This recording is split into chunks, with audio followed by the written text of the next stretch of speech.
Alfred Hitchcock presents The Three Investigators in The Secret of Terror Castle.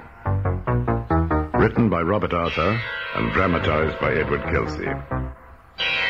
My name is Alfred Hitchcock. I am a teller of tales of terror. Those of you who are easily frightened should listen no further. Those of you who think you are brave, now is the time to prove it. The story you are about to hear happened in the 1960s, before any of you were born.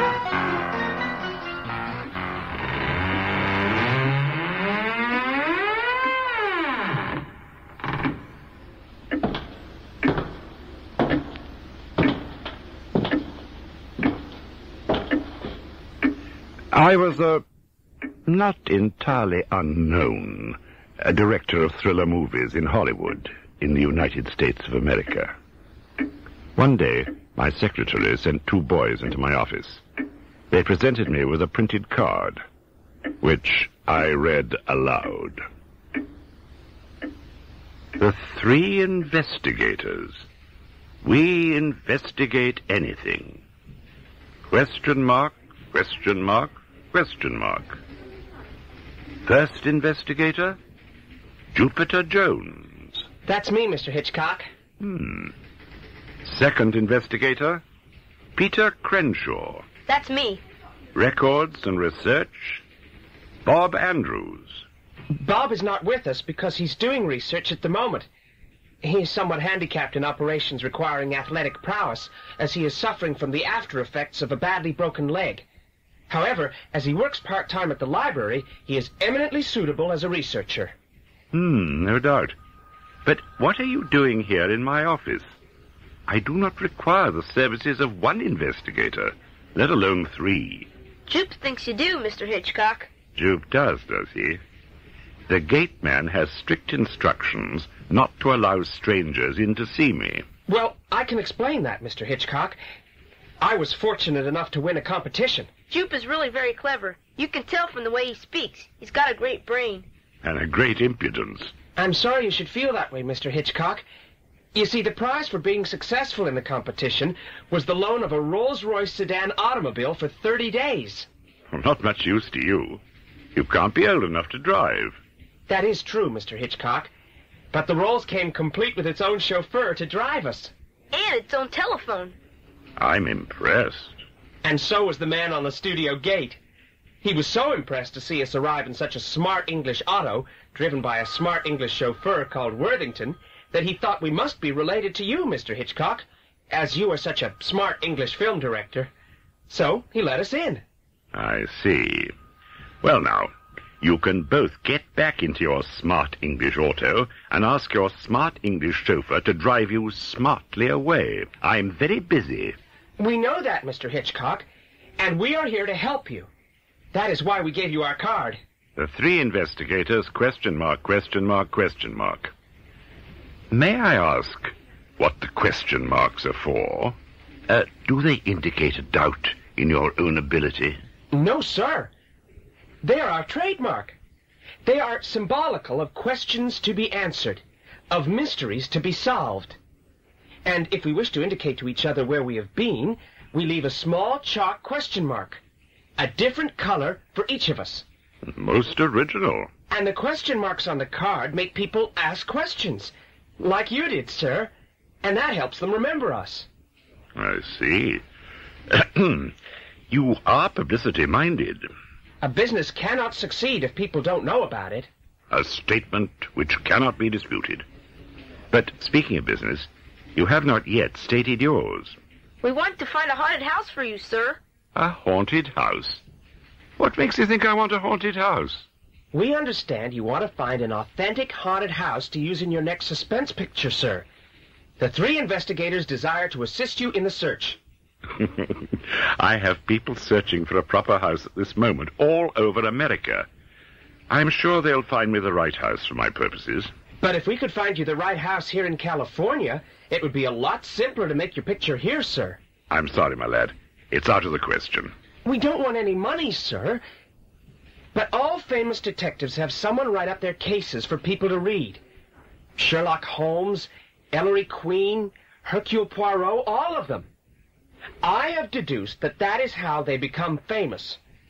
In order to get potential customers to know about the three investigators, we will have our cases written up by the father of our other partner, Bob Andrews. He works for a newspaper, and he will turn our adventures into a play and record them. Well? Well, Mr. Hitchcock, I thought if you could just introduce our first case. You certainly do have a cheek. We're very well organized, Mr. Hitchcock. We've got a secret headquarters hidden away at Jupe's uncle's scrapyard and... It won't be a secret long if you tell everyone, Pete. Mr. Hitchcock isn't everyone, Jupe. Well, thank you for that. And Pete is right, sir. We are well organized. We've built ourselves a very well-equipped headquarters out of an old trailer in my uncle's scrapyard. And we've had a telephone installed that we pay for by doing chores for my uncle. And for 30 days, we have the rolls for transport. All we need is our first case, Mr. Hitchcock, just so we can get started. Very well. I certainly admire your initiative. If you can come up with an interesting story, I'll introduce whatever you write about your case. Oh, thank you, Mr. Hitchcock. Then you want us to investigate the haunted house situation for you? Oh, yes, I suppose so. I don't promise to use it, even if you find it. But investigate by all means. You won't regret it, Mr. Hitchcock. Bob Andrews is researching at this very moment. By the time we get back to our headquarters, he'll be ready to give us his first report on Terror Castle.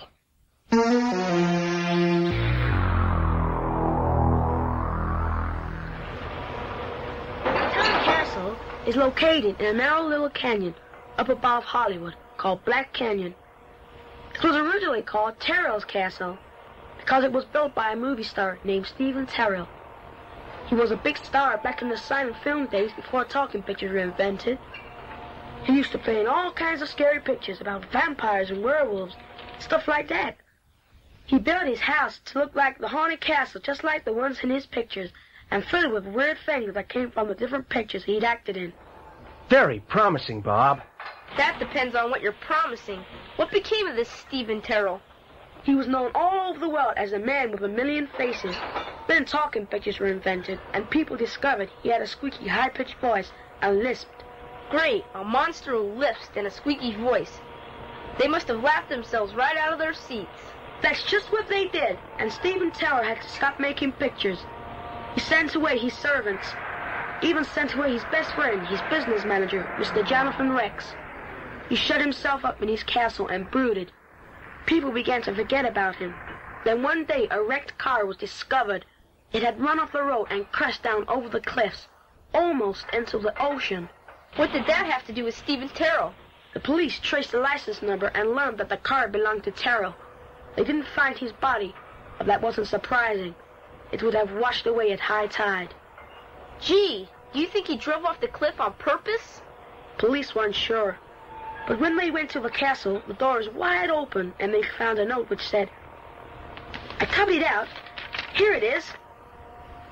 Though the world will never see me alive again, my spirit will never leave this place. The castle will be forever accursed, and it was signed Stephen Terrell. Wow! The more I hear about this place, the less I like it. On the contrary, it grows steadily more promising. Continue, Bob. Well, the police never found any trace of Terrell, but it turned out that he owed the bank a lot of money, so they sent some men out to collect Stephen Terrell's possessions. But they became very nervous, although they couldn't say why, and wouldn't stay. One real estate agent went there to spend the night, just to prove it was all imagination. He ran out at midnight, so frightened, he ran all the way down the canyon. Gee! Go on. This is better than I hoped for. Several other people tried to spend the night. A movie star did it for the publicity. She ran out even before midnight, her teeth chattering so hard she could hardly talk. All she could do was whimper about a blue phantom and a fog of fear. Nothing else, huh? No headless horseman? No ghost with clanking chains? No... If you'd let Bob finish, we'd be able to proceed faster. As far as I'm concerned, he is finished. I don't want to hear any more. Anything else, Bob? Well, just other incidents of the same kind. Muffled screams from underneath the castle, a misty figure walking up the stairs. A lot of people reported having heard weird music coming from the ruined pipe organ in the music room. And several actually saw a ghostly figure, a sort of shimmery blue blob, playing the organ. They named it the Blue Phantom. No train will go within a mile of the place. I'm not surprised. You couldn't hire me to go there. Nevertheless, Pete, we are going there. You and I. Tonight.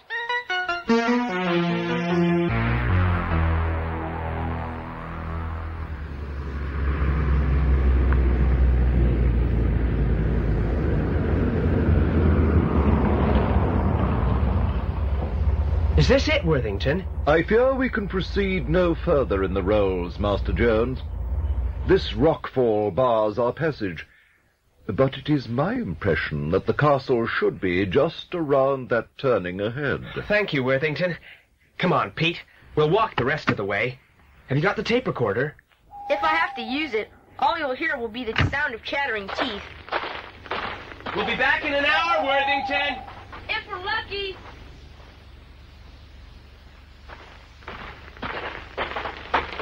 Golly, look. Terror Castle. Gee, it looks scary. I think we ought to come by daylight, Jupe, so we can find our way around. Nothing happens here in the daytime. It's only at night that this place scares people out of their wits. I don't want to be scared out of my wits. I'm half that way already. So am I. I feel as if I'd swallowed some butterflies. Then let's go back. We've done enough for one night. We had to go back to headquarters and make some more plans. I've already made my plans. My plans are to stay in Terror Castle for 1 hour tonight. Come on. What's that? Just a jackrabbit. We frightened it. We frightened it? What do you think it did to me? Forward, Pete.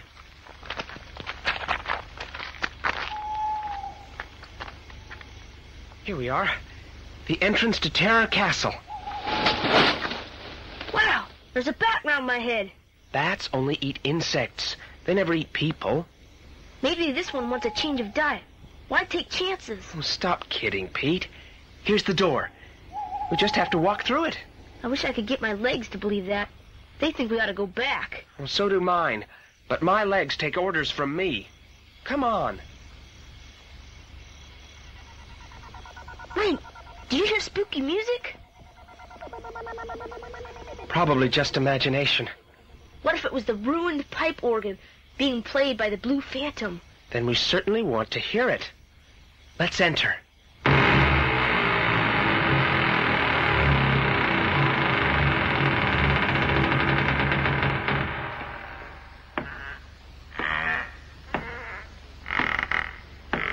We're here. This is the main hall. We'll stay 1 hour, then we'll leave. Leave. Leave. Did you hear that? The Phantom told us to leave. Wait. Wait. Wait. As I thought. Merely an echo. And it only works when you stand in the exact middle of the hallway. The walls are circular. Mr. Terrell built it this way specially. He called it the Echo Room. I was just kidding. I knew it was an echo all along.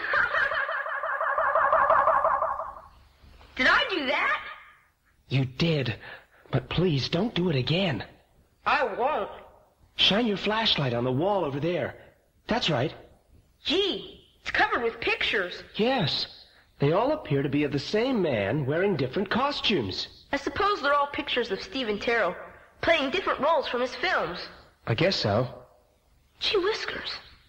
What is it, Pete? That picture of the one-eyed pirate. That one eye is real. It's looking at us. Where? There, look. No. It's just a painted eye like all the others. I guess I was wrong, but I certainly thought I saw it blink. Hey, you feel what I feel? I feel very cold. Cold spots aren't frequently found in haunted houses. Then this one is haunted. I feel a cold draft as if a whole parade of ghosts were rushing by. I've got goose flesh. I'm scared. Look. Mist forming in the air. It's a ghost materializing.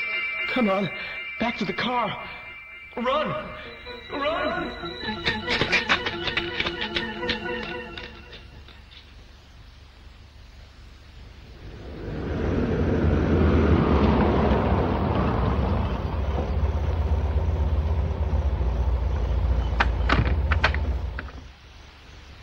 Here you are, Master Jones. Back home at your uncle's scrapyard. Thank you, Worthington. Yes, thank you for getting us away from Terror Castle. Better luck next time, Master Jones. I must say, I enjoy this kind of assignment. It's quite a change from driving for fat bankers and rich old ladies. Good night, Master Jones. Right. Let's get over to our headquarters. Bob will be waiting for us.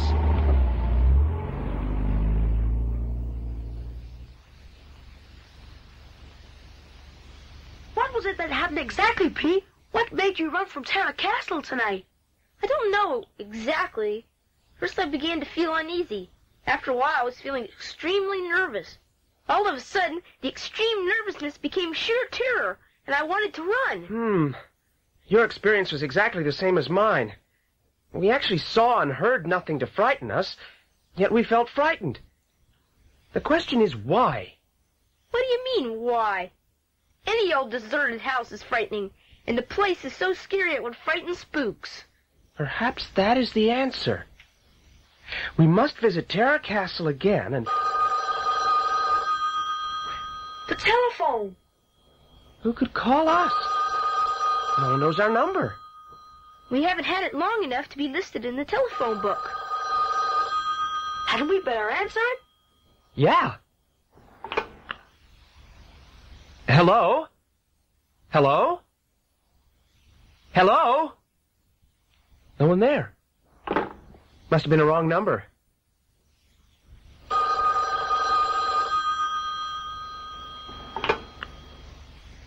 Hello? Hello? Stay away.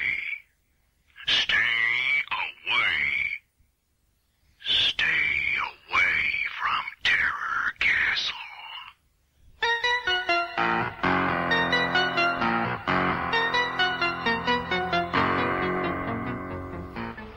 I've been thinking about that phone call we had last night. It seems to me we have a problem. In fact, we have two problems. I can tell you how to solve our problems. Just pick up that phone and call Mr. Hitchcock and tell him we've decided not to find a haunted house for him. Tell him we break out into lumps of goose flesh whenever we go near one. Tell him our legs go all wobbly and start running on their own accord.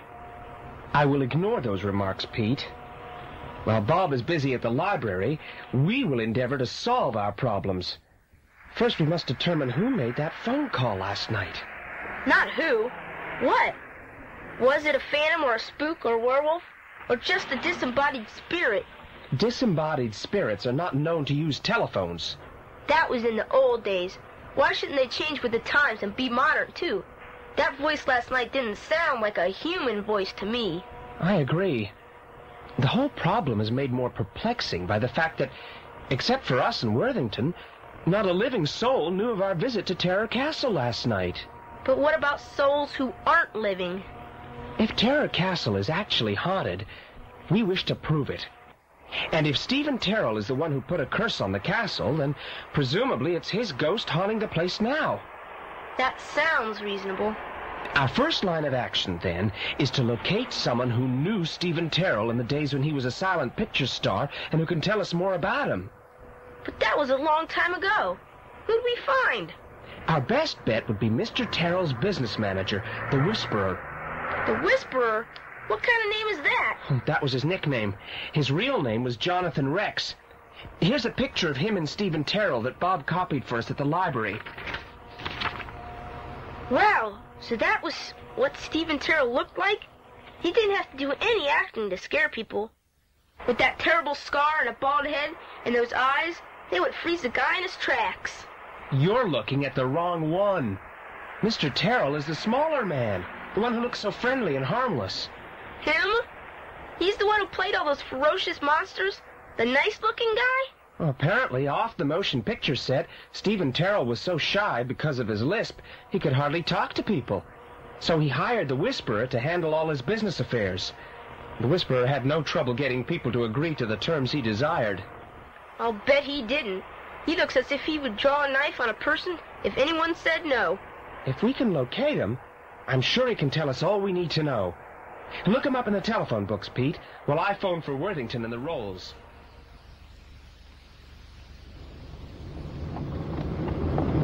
This is the mountain road that leads to Mr. Jonathan Rex's residence, Master Jones. Good work, Worthington. Thank you, sir. It's lucky for us that Jonathan Rex still lives in the neighborhood. Yes. And I have an idea. Worthington. Sir? I believe this road will pass within a mile of the entrance of Black Canyon and Terror Castle. That is so, Master Jones. Then let's pay a quick visit to Black Canyon on the way. There's something I want to ascertain.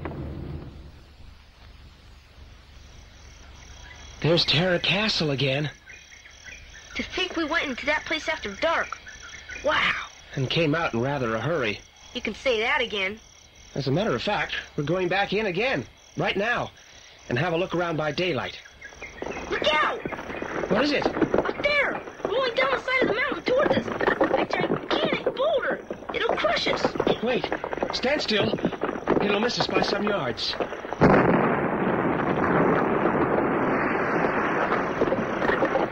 Gee whiskers! If that boulder had hit us, Terror Castle would have had some new ghosts tonight. Look! There's someone up on that slope, hiding behind the bushes. I'll bet he rolled that stone down on us. If he did, we'll teach him better manners. Come on, Jupe, let's get him.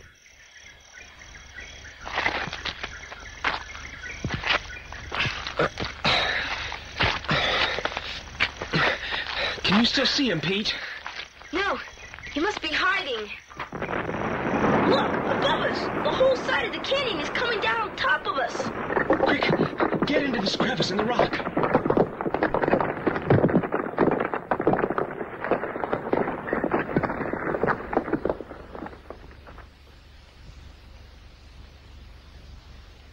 Jupe! We can't... Get out! We're trapped! We'll suffocate! Breathe through your handkerchief until the dust settles. Don't worry about the air. This crevice must go a long way into the hillside, so there's plenty of air in here for now. But our exit appears to be effectively barricaded. Even at a time like this, you use long words? Why don't you just say we can't get out? We're stuck. I won't say we can't get out, because that fact remains to be proved. Look up there. You can see daylight through that tiny hole. We'll never get out through there. Not until we make the hole bigger. And fortunately, someone has been in this crevice before us and left a stick behind. If I poke hard enough with it, I should be able to disturb a rock. There. The hole is bigger. A little more poking, and the hole will be big enough for us to get through. Jupe, you're a genius. Please. I simply endeavor to exercise my native intelligence to its fullest ability.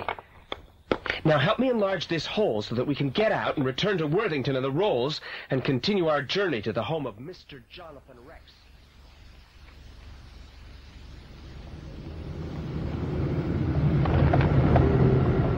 We've reached the end of the road, Master Jones, but I do not see any habitation. There's a mailbox. It says Rex, 915. The house must be around here somewhere. There are some rocky steps going up the hillside. They must lead to Jonathan Rex's house. Stay here, Worthington. Sir? We'll go and visit with the Whisperer.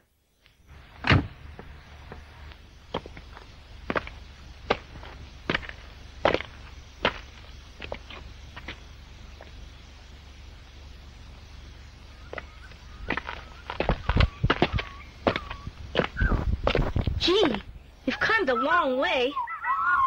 What's all that noise? Birds. Parakeets. Look, by the side of the house. Cages of them. And look there, a man with a bald head. And a terrible scar. He's got an axe in his hand. It's razor sharp. Stand right where you are. Don't move a step. Do you hear? He's coming towards us. Stand absolutely still, boys. Don't move if you value your lives. Shoot! What do we do? He's going to throw the axe.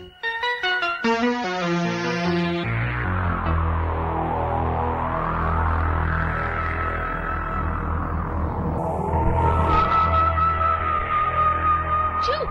He wants to kill us. He's throwing the axe at us. Missed.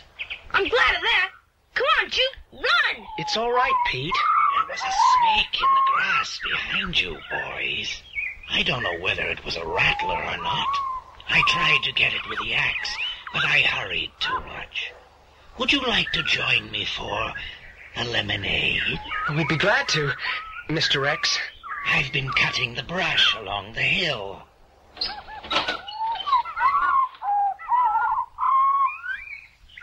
Dry brush is a bad fire hazard, but it's hot work. The lemonade is all ready. Let me pour you a glass. Thank you, Mr. X. Thank you very much. You're welcome. I raise parakeets for a living, as you may have noticed. Well, we can certainly hear. Yes, they are rather noisy. Will you excuse me for a moment? Of course, sir. Well, Pete, what do you think of Mr. Rex? Why, he seems pretty nice. I mean, after you get used to his voice. Yes, he's very friendly. I wonder why he said he was cutting brush with the axe, however. His hands and arms were quite clean. They would have had small twigs and bark on them if he'd really been cutting dry brush. But why would he bother to make up a story for two kids he's never seen before? I don't know. But if he'd been cutting brush for any length of time, how could he have a pitcher of lemonade with the ice hardly melted at all standing in here now? Shh, he's coming back. I've just been to put on this scarf around my neck. It bothers some people to see my scar, so I cover it when I have company. It's a relic of a little scrape I got into in the Malay archipelago many years ago. But tell me, how do you happen to be calling on me? Our card, Mr. X. The three investigators, eh? And what are you investigating? We'd like to ask you some questions about Stephen Terrell. What is your interest in my old friend? We wondered if Mr. Terrell was the kind of man who would become a vindictive spirit, bent on haunting his former home to keep people out of it forever. A very good question. Let me answer it this way. My friend Stephen, though in his movie roles he played phantoms and monsters, pirates and weird creatures, was really very shy and gentle. That was why he needed me for his business manager. I had a way with people.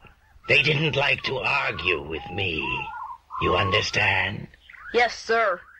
That allowed Steve to devote himself to his acting. He enjoyed being able to thrill and scare audiences. When his poor speaking voice made his final picture such a laughing matter, it broke his heart. That was one thing he couldn't face, being laughed at. Yes, sir. I know how he felt. I hate being laughed at, too. Exactly. For weeks after the picture was released, Steve wouldn't leave his home. He sent the servants away. I did all the shopping. The reports kept coming in that audiences shrieked with laughter everywhere the picture was shown.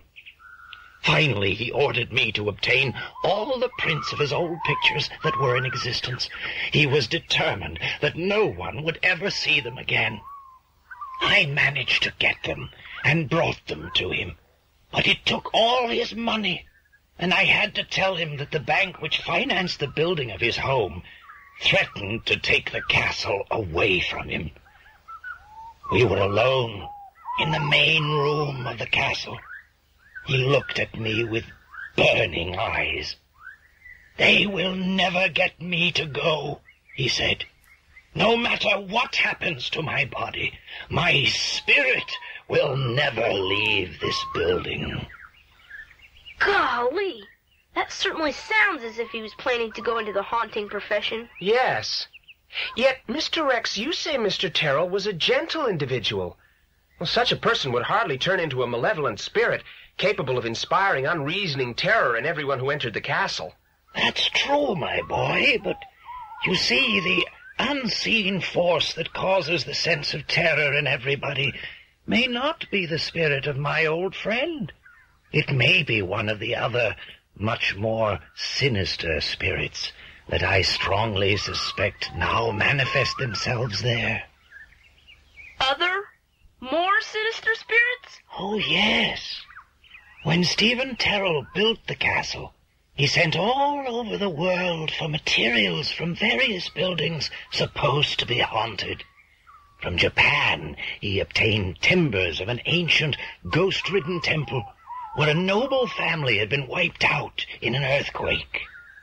Then he brought material from a ruined mansion in England where a beautiful girl had hanged herself rather than marry a man her father had picked out for her.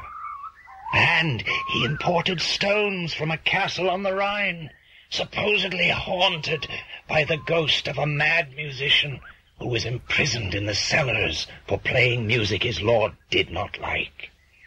After the musician's death, the tune which brought about his imprisonment was often heard coming from the locked music room of the castle. Gosh, if all those dead characters are wandering around Terror Castle now, no wonder it's so hard to live in. I cannot swear that Terror Castle is haunted by my old friend or anyone else, but personally, I would not enter that front door and spend a night there now for $10,000.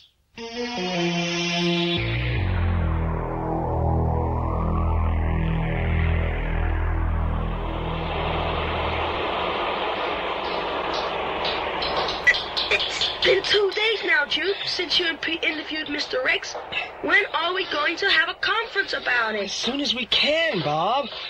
But my aunt has been keeping us so hard at work here in the scrapyard, we just haven't had a moment to spare. Things seem to be easing off a little now, Jupe. Well, that is true, Pete. And as we are unobserved at the moment, perhaps we could have a quick meeting here in the yard before Aunt Matilda announces lunch. Good idea, Jupe. We can sit on the hood of this old cart. We can easily get on with something if anybody comes. Right. Now, the first subject to discuss is the mysterious telephone call we received immediately after our first visit to Terror Castle. Until I learn otherwise, I shall refuse to believe that disembodied phantoms can use telephones. Well, okay. What's next? The mysterious person who rolled the rocks down at you? Yes, what about him? He's one guy I'd like to get my hands on. It may have been somebody wandering in the canyon who started the rocks rolling by accident. He had an awfully good aim for someone who didn't mean it. Well, he must remain an enigma until further facts emerge. I am thinking now of the untruths which Mr. Rex told us when Pete and I visited him. Why did he say he was cutting dry brush when it was obvious that he wasn't? And why did he have a pitcher of fresh lemonade ready, as if he was expecting us? Whiskers! The further we go, the more mysteries there are. Look out! There's someone coming over here. It's an old gypsy woman. Probably got some junk to sell. I have a message for Jupiter Joe. I am he. What's the message? 3 times I have seen a warning for you in the cards. You are to avoid the letters T.C. or anybody or anything with the initials T.C. You are in terrible danger. Take notice of the gypsy's warning. Avoid T.C. Avoid T.C. Hey, come back! What do you mean? Keep away from T.C. Hey! It's all right, Pete. Let her go. T.C. Terror Castle! Somebody or something doesn't want us fooling around Terror Castle. First, we get a weird warning over the telephone. Then, this something uses a gypsy fortune teller's cards to send us another warning. I think Mr. Something means it. I vote we stay away from Terror Castle as warned. All in favor? Vote aye. Aye. Aye. That makes a majority vote. Is it not apparent to you that these warnings add a new mystery to the case? How do you mean? No one else who investigated Terror Castle received any warnings. This leads me to believe that we are closer to the solution of the mystery of the strange terror that pervades it than we realize. I've reached certain conclusions which must be tested, and we have to work swiftly to report to Mr. Hitchcock on time. Therefore, you must both get permission to stay out late tonight. For tonight, we make our final assault upon the secret of Terror Castle.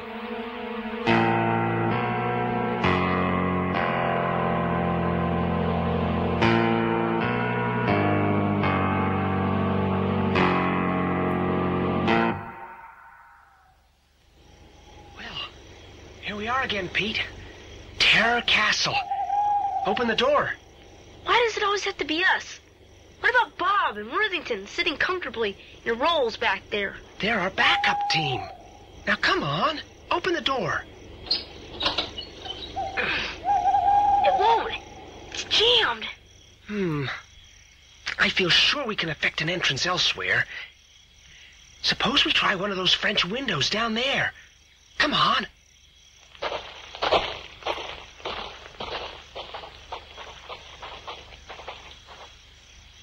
We're in luck. This window isn't shut properly. In we go.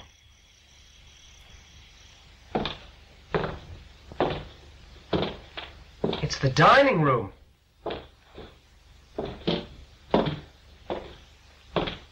There seem to be several doors to the rest of the house. I wonder which we should take. As far as I'm concerned... Ah! What is it, Pete? It's the ghost of a woman with the rope round her neck. Oh, the one Mr. Rex told us about. What do we do? When I say now, shine your flashlight on her and I'll shine mine too. Now! She's vanished. Well, there's nothing there but a mirror. A mirror? Then the ghost must be behind us. She's not there now. She's gone, and I'm going too. Wait! A ghost can't reflect in a mirror. Well, this one did. Come on, let's go. We've proved the house is haunted. Let's go and tell Mr. Hitchcock. Now. Not yet. I want to examine this mirror. Seems solid enough.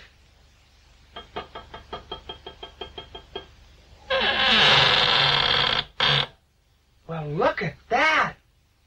A secret door. Leading to a secret passage. Come on. We must discover where it leads.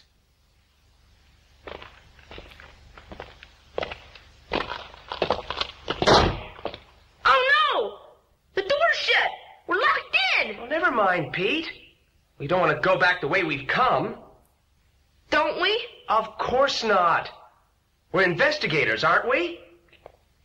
Listen to that. The Blue Phantom plays again. The music seems to come out of the stone wall. I'd say we are probably directly behind the ruined pipe organ in the projection room. You mean the Blue Phantom is on the other side of that wall? I hope so. After all, the whole purpose of this expedition is to try to catch the Phantom. Suppose he catches us first. That's what worries me. According to all available records, the Blue Phantom has never harmed anyone. I've come to some conclusions about this case, which I've kept to myself in order to verify them.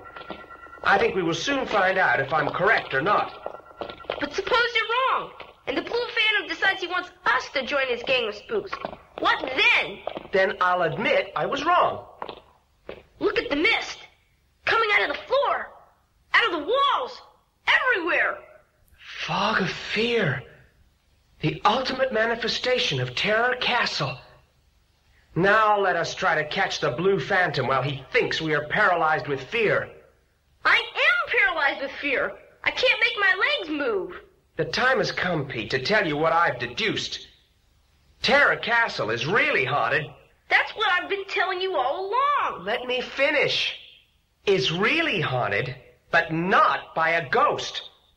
It is haunted by a man who is very much alive. In fact, according to my deductions, the Phantom of Terror Castle is Mr. Stephen Terrell, the supposedly dead movie star himself. What? You mean alive and living here all these years? Exactly. A living ghost. Scaring people away from his home so that he will not lose it. Does that make you feel better? It sure does. Now, there appears to be a door in a passage here. It's my belief that if we go through it, we shall find Mr. Stephen Terrell. Mr. Terrell?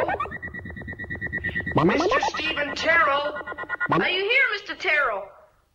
It's all right, Mr. Terrell. We don't mean you any harm. Ah! Oh! What is it, Jupe? What's... Ah! I'm caught in a net. I can't move. Neither can I. What's going on? You small fools. Why did you not heed my warning? It's the old gypsy woman who came to the scrapyard. Why could you not be sensible and stay away like the others? Now we must take care of you. Who are you?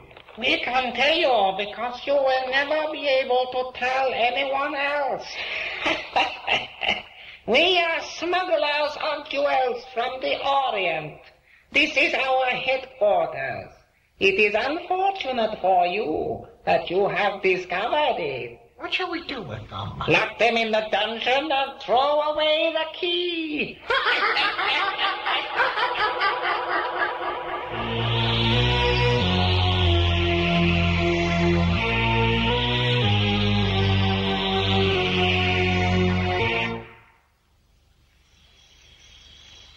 Worthington, don't you think we should go and see what has happened to Jupe and Pete? They've been gone an awful long time. Not so long as all that, Master Andrews. Master Jones gave me very strict instructions as to how long I was to wait before coming to his aid, if necessary. The time has not yet expired. I hope Jupe and Pete haven't expired. That is a joke, I take it, Master Bob. Master Jones is much too resourceful a character to allow anything unfortunate to occur. I hope you're right, Worthington. Feeling, Pete? I can't move. I'm all tied up. Me too. What are we going to do, Jupe? We'll never get out of this dungeon. Those smugglers will never allow us to escape. Oh, don't worry, Pete. If my estimation of the passage of time is correct, help should be with us very shortly. I have great faith in the abilities of Bob and our English chauffeur, Worthington. But how will they know where to find us?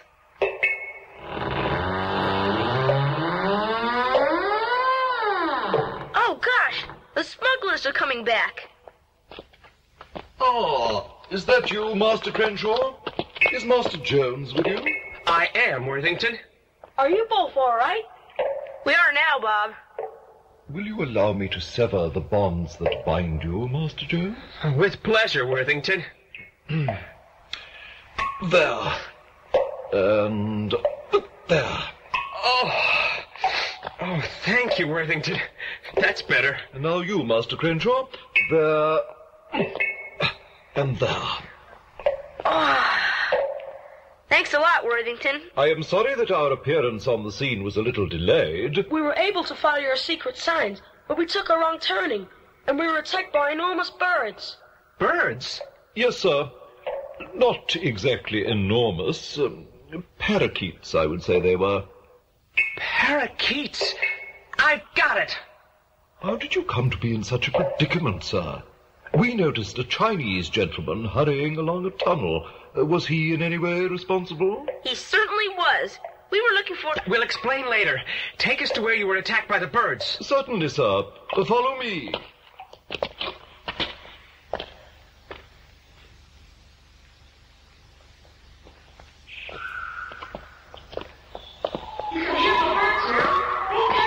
I don't think they're dangerous, Bob.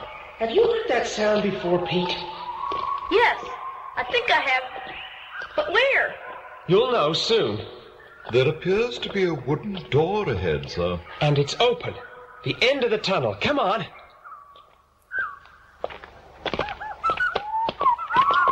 Where are we? We're trapped. We're in a cage. Oh, we're in a cage, all right. But we're not trapped. You recognize where we are, Pete? Yeah. We're inside the big cage where Mr. Rex raises his parakeets. Exactly. Terror Castle must lie parallel to Mr. Rex's house, with only a few hundred feet of rocky ridge separating them. The two houses are connected by a secret tunnel. I think we should pay a call on Mr. Rex.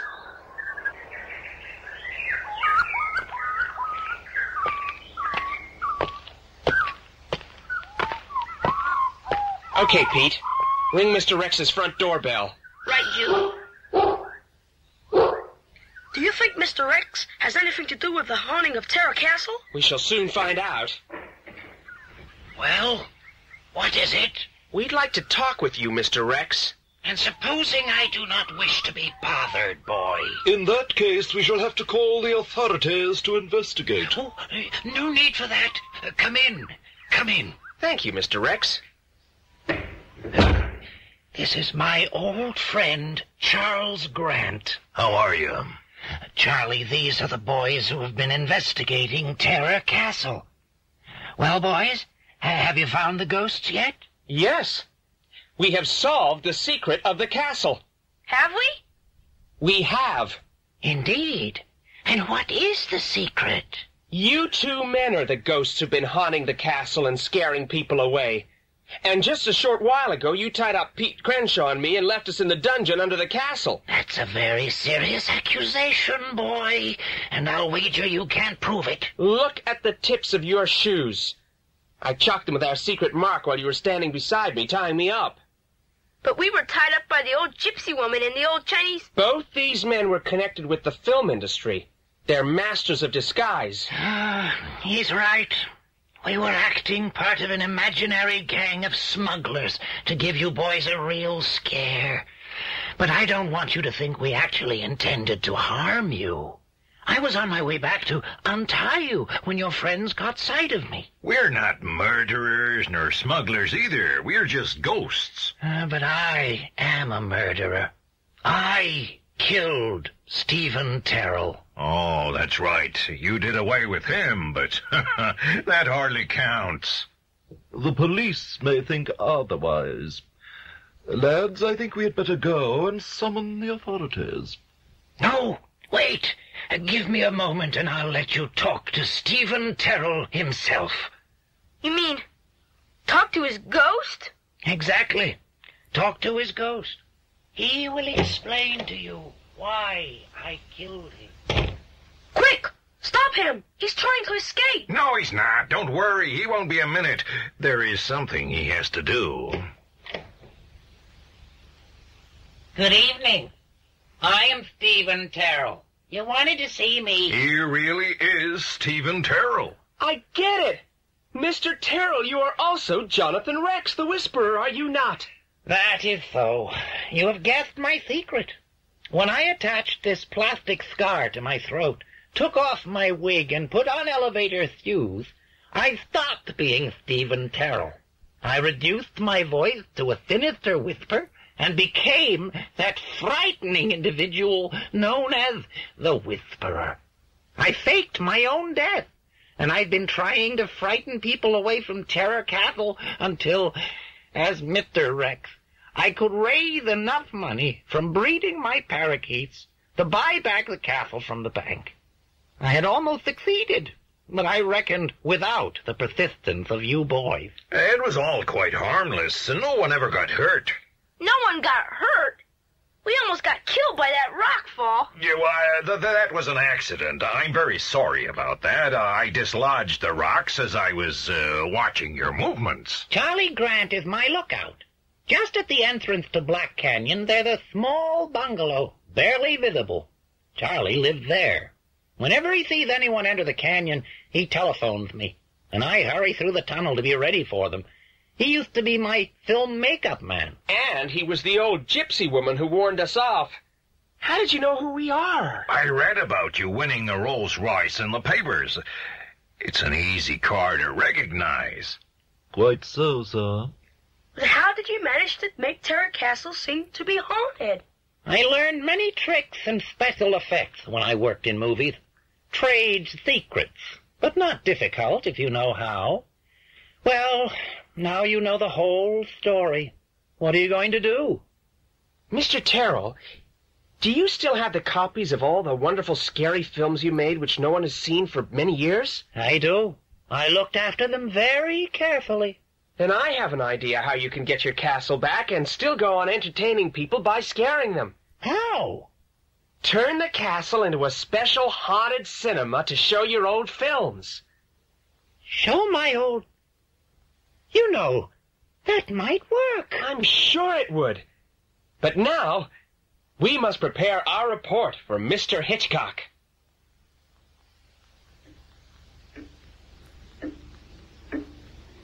When the boys reported back to me, I had to tell them I had changed my plans and no longer required a haunted house. However, I have kept my word and introduced the story of their adventures.